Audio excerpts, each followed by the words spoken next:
አለ ለኔ የተሻለ ነገር ዛሬን ባዘን ርዕሳችን እስቲ ይሄ ቢሆን ይመረጣል። ዛር ምንድነው? ምንድነው ዛር? ቆሌ ምንድነው? ውቃቢ ምንድነው? ከመጽሐፍ ቅዱስ አንጻር እነዚህ መንፈሶች ምንድናቸው? ዛር ማለት ከቤተሰብ ወደ ቤተሰብ እየተሸጋገረ የሚመጣ መንፈስ ነው። ዛር ከመባሉ በፊት ግን በሶስት መንገድ ይገባል። አንደኛው መንገድ አምልኮት በመስጠት ፈንዲሻ፣ እርጉፎ፣ ይሄ ምናምን የሚበተን ነገር ቡና በማፍላት የእናት አባት ውቃቢ እየተባለ ሲለማመጡት የዛን ጊዜ ይገባል። ሁለተኛው መንገድ ጠንቋይ ቤት በመሄድ የመተታ ደፍተራ አስማተኛ ጋር በመሄድ የዛን ጊዜ ይህን አድርግ፣ ይህንን ብላ፣ ይህን ውሰድ፣ ይህንን ቅበር በሚባልበት ጊዜ ይገባል። ከገባ በኋላ አንዳንድ ልምዶችን ያከናውናል። ከልምዶቹ መሰረታዊ ጠባይ አንዱ አመሉን ሲፈልግ ነገርም ሊሆን ይችላል፣ ተንኮልም ሊሆን ይችላል፣ ክፋትም፣ ምቀኝነትም፣ ቅናትም ሊሆን ይችላል፣ ምግብም ሊሆን ይችላል። ሱስ ያደርጋል። ሱስ ከሱሶቹ አንዳንዶቹ ለምሳሌ ቡናን አፍልቶ ፈንዲሻ ዙሪያውን አድርጎ ቄጤማ ጎዝጉዞ እዛ ላይ ስሙ ሲጠራ ደስ ይለዋል። ሳታቁት የራሱን ስም እየጠራ የአባት እናቴ ውቃቢ እያሉ ስሙን እንዲጠሩት ይገፋፋል። ከዛ በኋላ ምን ይሆናል ማለት ነው? ዛር ይሆናል። ዛር ማለት የዘር ማለት ነው። የዘር መንፈስ ማለት ነው። ይህ የዘር መንፈስ ያለባት እናት በምትወልድበት ጊዜ ልጁ ላይ አይነ ጥላ ሆኖ ይወለዳል። ሁለት ጊዜ ደግሞ መጠቃት አለ። ሁለቱም የሚጠቁት ምንድን ነው? የሚያጋባቸው መንፈሶች በተመሳሳይ ሁኔታ ይገባባሉ። ለምሳሌ ሚስት ላይ ዛር ካለ ወንዱ ላይም ዛር ይኖራል። እነዚህ ዛሮች ሴትና ወንድ ከሆኑ እየሰማችሁ ነው? ሴትና ወንድ ከሆኑ አብረው ይጋባሉ። መንፈሶቹ ይጋባሉ፣ ሰዎቹም ይጋባሉ። በዚህ መካከል የሚወለዱት ልጆች ከመንፈሱ ጋር አብረው ሆነው ይወለዳሉ።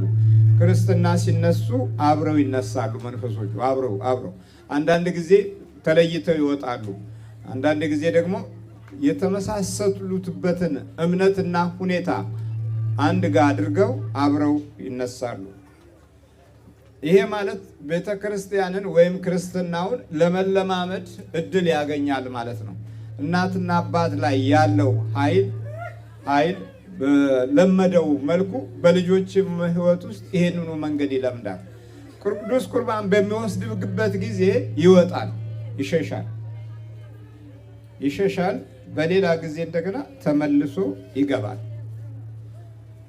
ከዛ በኋላ ያንን ቤተሰብ በለመደው መልኩ ፈተናውን ይቀጥልና በመጨረሻ ምናልባት ጊዜ ገጥሞት ከተያዘ የዘር ነኝ ይላል። የዘር ነኝ ሲል ዛር ነኝ ይላል። ዛር ማለት የዘር መንፈስ ማለት ነው።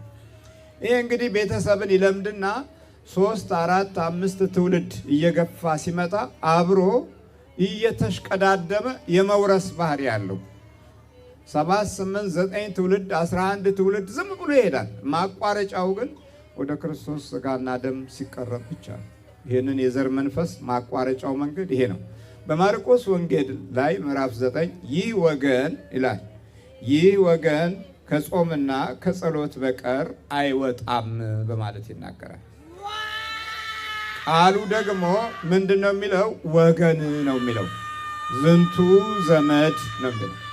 ወገን ዝንቱ ዘመድ እየወፅእ እንበለ ጾም ወበጸሎት፣ ከጸሎትና ከጾም በስተቀረ ይህ ወገን ወይም ይህ ዘመድ አይወጣም ይላል።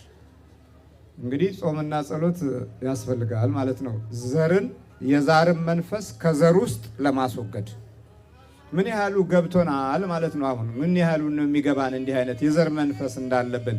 የዘር መንፈስ የመኖር ምልክቶቹ አንዳንድ ነገሮች ማወቅ ያስፈልጋል። ሲኖር በመጀመሪያ ደረጃ ትከሻችንን ይከብደናል። ያለበት ቦታ ላይ ይሄንን ይከብዳል ወይኛውን ይከብዳል፣ አሊያም ሁለቱንም እንዲህ ረግጦ እንደሚጫን አይነት ጫና ይሰማናል። ይሄ ማለት መተት አይደለም። ይሄ በአብዛኛው የዘር መንፈስ ነው። እዚህ ጋር ኩንታል የተሸከመ ያህል ይከብዳል ማለት ነው። ሌላው ሁለተኛ ባህሪው ደጋግሞ ያዛጋል። ደጋግሞ የሚያዛጋው አመልና ሱስ በህይወት ውስጥ ስላስቀምጥ ነው። ለአንዳንዶቹ ቡና ብቻ አይደለም ሱሱ፣ ነገርም ነው። ነገር መናደድ፣ መበሳጨት፣ ቶሎ ቶሎ መቆጣት፣ እነዚህም የመንፈሱ ሱሶች ናቸው። ምናልባት ያልተናገሩ ጊዜ ያዛጋቸዋል፣ ያልተናደዱ ጊዜ ደጋግሞ ያዛጋቸዋል። ቡናም ቢጠጡ ደጋግሞ ያዛጋቸዋል። ይሄ ማለት የዛሩ ባህሪ ከሰውነት ውስጥ ተዋህዶ ጤናን ሳይነካ አመልና ሱስ ሆኖ የነገርና የተንኮል ሱስ ሆኖ ይቀመጣል ማለት ነው። አንዳንድ ሰዎች መተት ቀጥታ የሚመትቱብህና በምቀኝነት የሚነሱት ውስጣቸው የዛሩ መንፈስ ስላለ ክፋት ካላከናወኑ አይረኩም። አንተ ላይ ካልመተቱ፣ ጨርቅን ቆርጠው ወደ ጠንቋይ ካልወሰዱ አይረኩም። ለምንድን ነው የማይረኩት? መንፈሱ በእነሱ ህይወት ውስጥ ተንኮልን እንደ ግብር አድርጎ ስለሚይዝ ነው። ግብር ነው ያ ራሱ። ምቀኝነት ግብር ነው። ክፋት ግብር ነው። እንዲህ ካደረጉለት ሰውነታቸውን ወይም ጤናቸውን አያማቸውም፣ አይነካቸውም። እድላቸውንም ከፈት ያደርጋል። ለምንድን ነው የሚከፍተው? ግብር ነዋ። እዚህ አንድ ነገር ካልገበሩ ያንተን ህይወት ለተንኮልና ለግፍ ስራ ካላዋሉት እነሱ አይቀናቸውም። ስለዚህ በቀጥታ ያንተ ህይወት ላይ አደጋ ይሰነዝራሉ ማለት ነው። የዛር ልጆች ይሄንን ያደርጋሉ። እየሰማችሁ ነው? እስቲ ካጠገባችሁ ዝም በሉ በሏቸው። የሚጫጫሁትን ዝም በሉ። ሌላው ደግሞ ይሄ የዛር መንፈስ አመልና ሱስ ለየት የሚያደርገው መብላት ነው። መብላት፣ ዝም ብሎ መጠቅጠቅ፣ መብላት የተስማማ ይመስልሃል፣ ግን የሚበላው ዛሩ ነው። ስለዚህ ጨጓራ የሚፈጭ ይመስልሃል፣ የሚፈጨው መንፈሱ ነው። ከውስጥ ስላለ መብላት፣ መጠጣት፣ ቁማር ማጫወት፣ ገንዘብ ማባከን፣ ገበያ ወጥታችሁ በሰላም አለመመለስ፣ ገንዘቡን ጨርሳችሁ መመለስ፣ ቡራቡሬ ጨርቅ መግዛት፣ ቀያይ ምናምን ደም የሚመስል ነገር መግዛት፣ ቀይ መውደድ ወይም ደግሞ የተለየ ጥለት ያለው አካልን ሄዶ መግዛት ወይም ቀለሙ በጣም የደመቀ ነገርን መግዛት፣ እነዚህ የመሳሰሉት አለፈቃዳችሁ የዛሩ መንፈስ የሚያከናውነው ተግባር ነው። ይህ ወገን ታዲያ ከጾምና ከጸሎት በቀር አይወጣም። ወንዶችም ከሆኑ የበለጠ የሚፈትናቸው መንገዶች አሉት። ደክመው ባዶ ማድረግ፣ ቀኝ እጃቸውን መያዝ፣ እንዳይሰሩ አይናቸውን መያዝ፣ መጋረድ፣ ወደፊት የሚሄዱበትን አኳኋንና አኗኗር ማጨላለም፣ እነዚህ የዛሮች ምልክቶች ናቸው። ስለዚህ በዚህ አይነት ሁኔታ ነው የተጎዳ ነው እና ይሄ የዛር መንፈስ ምስጢራዊ ጠባያዎቹ ደግሞ የማድፈጥ ችሎታው እጅግ በጣም የረቀቀ ነው። ምስጢራዊ ባህሪያቶቹ እጅግ በጣም የተራቀቀ ባህሪያቶች አሉት። የመደበቅ ዋና መስመሩ ትከሻህና ግራና ቀኝ ትከሻህን ቢሆንም ግን ልብ ውስጥ ይደበቃል። ልብ ላይ ቁጭልና ልብህን ይበታትነዋል። አንዳንድ ጊዜ የተለያዩ ፍርሃቶች በውስጥህ እንዲነግሱ ያደርጋል። ለምሳሌ ሰው በዚህ በኩል የቆመ ይመስልሃል። እንዴ ስትል ምንም ሰው የለም። በጆሮ ያሾኮሹካል። ሲያሾኮሹክ አይገባህም። የሆነ በርሜል የሆነ ትልቅ ነገር የወደቀ ያስመስላል። ከሰማይ መብረቅ የወረደ ያስመስልብሃል። ቤት ውስጥ ደግሞ ይደበድባል፣ መዝጊያ ይመታል፣ ቆርቆሮ ያንኳኳል፣ ቤት ውስጥ ውሃ እንደሚፈስ አድርጎ ያሰማል። ተነስተ ስትሄድ ሌባ ገባ ብለህ ስትወጣ ምንም ነገር የለም። ይሄ ዛሮች በቤቱና በቤተሰብ ውስጥ የመኖሩ ምልክቶች ናቸው። ሌላው ከዛር ክፉ ጠባይ ገንዘብ ብታስቀምጥ የተደበቀበት ቦታ ሁሉ ያውቀዋል፣ ይወስደዋል። ለሰላቢና ለሟርተኛ አሳልፎ ይሰጥብሃል። ውስጥህ ሆኖ ደግሞ ይሰርዛል፣ ሂሳብህን ከውስጥ ያጠፈዋል። ለምሳሌ 500፣ 800፣ 900፣ 2000፣ 4000 ገንዘብ አለኝ እንበል። ያ አለኝ የምትለው ገንዘብ በምን መንገድ እንደሚጠፋና በምን መንገድ እንደሚሄድ ሳታቀው ከዚህ ውስጥ ቡጥጥ ያደርገዋል። ከዚህ ከህሊና ውስጥ ያጠፋዋል። ከህሊና ከጠፋ በኋላ ይወስደውና አንጣ ላለው ሰው ይሰጣል። ለላከብህ ሰው አሳልፎ ይሰጣል። የዛር መንፈስ በጣም አደገኛው ደግሞ ረዳት ይፈልጋል። ቡዳ፣ ሰላቢ፣ ሟርተኛ፣ አስማተኛ፣ ክፉ ሰዎች ጋር ያገናኝሃል። አመለኞች ጋር፣ ሱሰኞች ጋር ያገናኝሃል። የሚገርም ነው። አይገርምም? ደህና ሰው ጋር እንዳትገናኝ ነው የሚጠነቀቀው። በጣም ጥንቃቄ ያደርጋል። ከከሃዲው ጋር፣ ከተንኮለኛው ጋር፣ ከምቀኛው ጋር፣ ከወሬኛው ጋር ያገናኝሃል። ይሄ የመንፈስ አንድነት ነው። የመንፈስ አንድነት ማለት ከመንፈሱ ጋር የሚኖር ህብረት ነው። ይህ ታዲያ የዚህ የዛር መንፈስ ገጽታ ሳይንስ፣ ዘመናዊ ትምህርት፣ እውቀት፣ የዩኒቨርሲቲ ተቋም፣ ዶክትሬት፣ ፕሮፌሰርነት እና ሌላ ሙያ ይሄንን መንፈስ አያገደውም። መማር፣ ካሊፎርኒያ ዩኒቨርሲቲ መግባት ወይም እዚህ ጣሊያን ትልቅ ዩኒቨርሲቲ ውስጥ መግባት ማለት ይህን መንፈስ አያገደውም። ሰዎች በሙያና በእውቀት የሚከላከሉት ኃይል አይደለም። እየገባችሁ ነው? በማርቆስ ወንጌል ያው ምዕራፍ 9 ላይ ይህ ወገን ከጾምና ከጸሎት በቀር አይወጣም። አስታውሱ። ታዲያ ይህ ወገን ድምፃችሁን ከፍ አድርጉልኝ።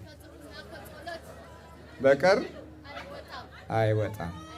ጾምና ጸሎት ለማድረግ ደግሞ እምነት ያስፈልጋል። ይሄ እነዚህ ኢሉሚናቲ፣ ስከል ኤንድ ቦን፣ ባፎሜት የሚባሉ ዓለም አቀፍ የሰይጣን ድርጅቶች በተለያየ መሰሪ አካሄድ ከዩኒቨርሲቲው ተቋም ጀምሮ እስከ ተራው ትምህርት ቤት ድረስ እጃቸው አለ።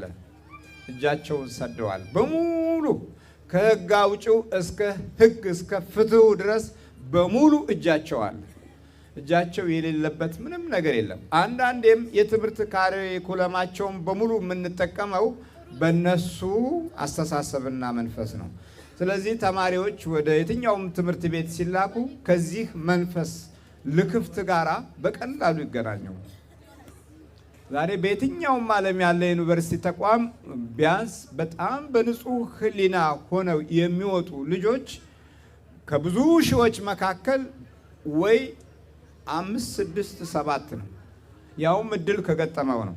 በዚህ ዘመን ውስጥ ትልቁ አደጋ ትምህርት ቤቶች ሆነዋል። እናንተ ታዲያ ጧትና ማታ የጸሎትና የአምልኮት ስፍራ ከሌላችሁ ልጆች በልክፍት መንፈስ ይወጣሉ።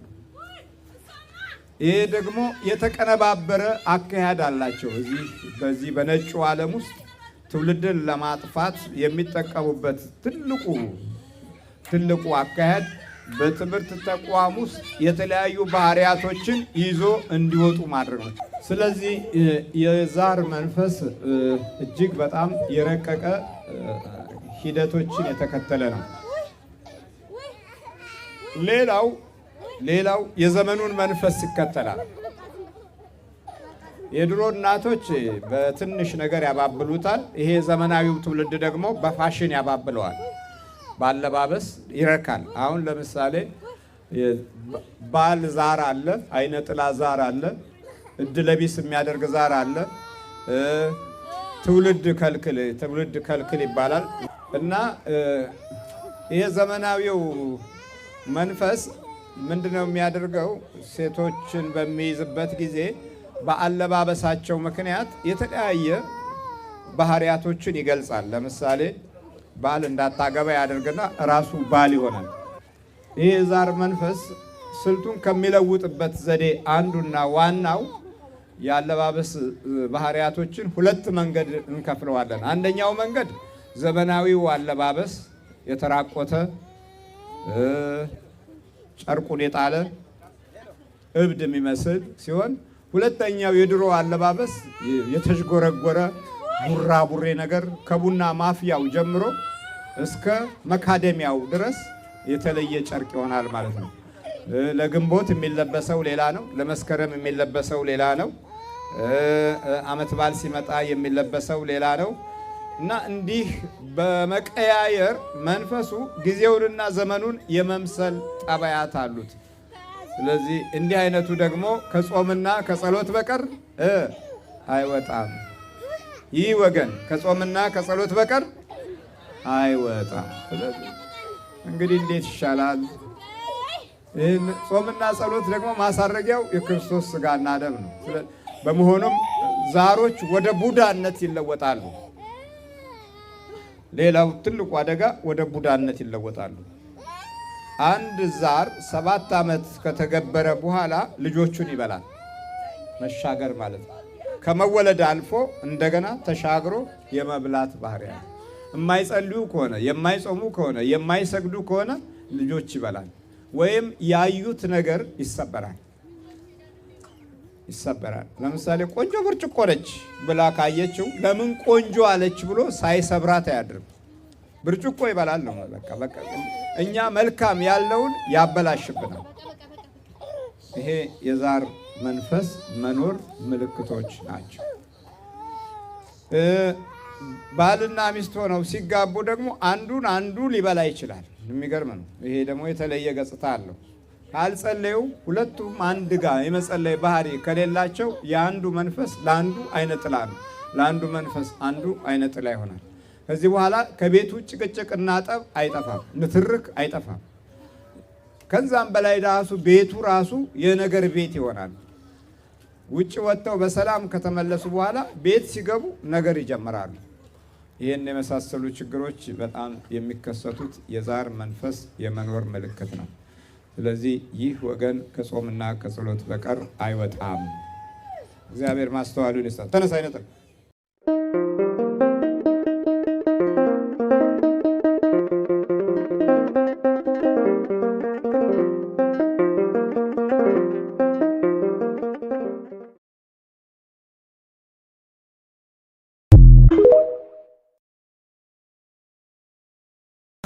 አለ ለኔ